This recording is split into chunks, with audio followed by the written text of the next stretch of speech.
అందరికీ నమస్కారం అండి. ఈరోజు మనం హిందూ సాంప్రదాయంలో ఎక్కువగా మాట్లాడుకునే పదం స్థూల దేహం, సూక్ష్మదేహం.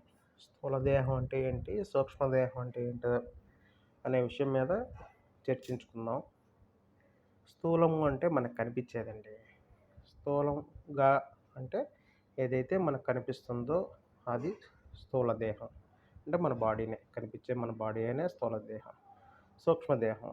సూక్ష్మదేహం అంటే కనిపించని బాడీ అంటారు. మరి కనిపించకుండా ఏముంటుందంటే లోపల ప్రాణశక్తి అనేది కనిపించకుండా ఉంటుంది అని మన సనాతన ధర్మంలో ఎప్పటినుంచో విశ్లేషిస్తూ వస్తున్నారు. మరి కనిపించకుండా ఉండేదేంటండి? ఆల్రెడీ కనిపిస్తున్న బాడీనే గదా! అని ఒక డౌట్ రావచ్చు.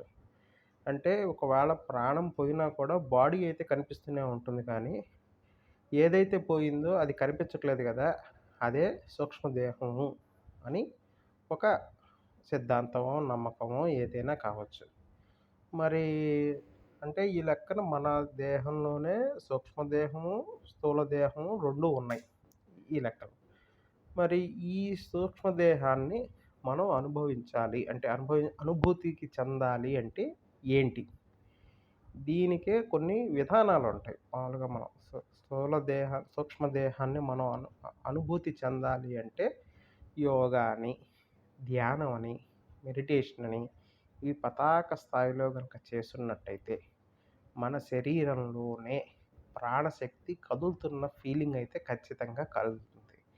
ఇది అందరికీ జరుగుతుందా అంటే అందరికీ జరగకపోవచ్చు.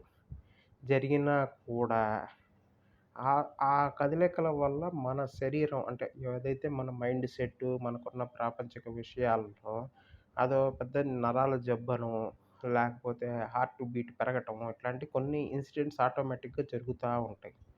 కాబట్టి అటువంటి ఎక్సర్సైజ్ చేయాలి అంటే, అంటే ఏదైతే సూక్ష్మ దేహాన్ని అనుభూతి చెందాలి అనే ఒక ఎక్సర్సైజ్ చేయాలి అంటే, మనిషికి చాలా దృఢమైన ముందు ఇది ఉండాలి. మనసు అంటే దాన్ని విల్ పవర్ ఉండాలి.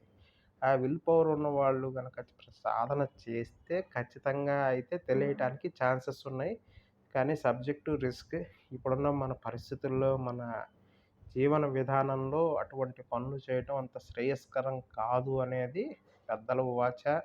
గురువులు గూడా చెప్పేదదే. ఇక్కడ గురువు అంటే ఒక వ్యక్తిని కాదు.